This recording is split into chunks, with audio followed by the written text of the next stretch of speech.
Spokane man who shot and killed a car thief explains his side of the story. And it is a story dividing our community. A suspected car thief shot and killed, and the vehicle's owner could face charges. Today, Spokane police identified the man who fired that fatal shot.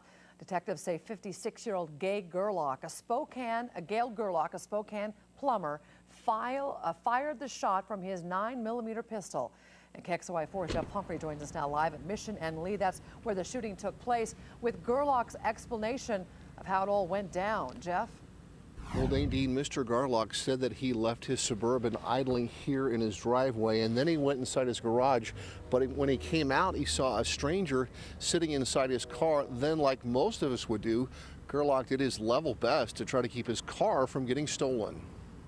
56-year-old Gail Gerlach has no criminal history, and that's why he was granted a concealed weapons permit. Police say Gerlach was carrying a gun the morning his Chevy Suburban was stolen. It's our understanding that the vehicle owner had the firearm on his person at the time of the car theft. Gerlach told investigators the Chevy was already backing out of the driveway when he confronted the car thief.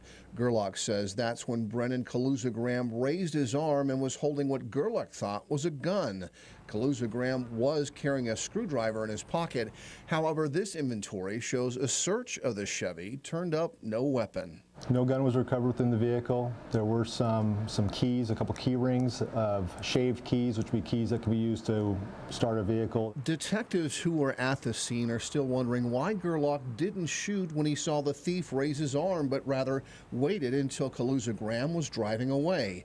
The fatal bullet punched out the driver's side rear window and passed through the SUV's headrest before striking the victim.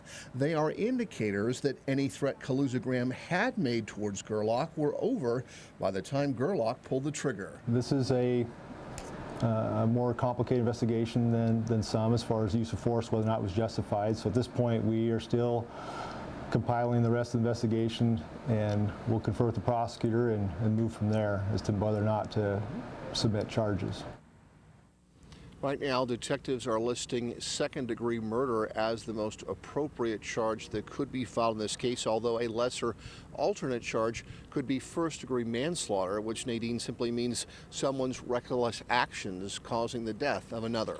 Well, Jeff, why don't prosecutors file a charge and just let a jury decide if the shooting was justified?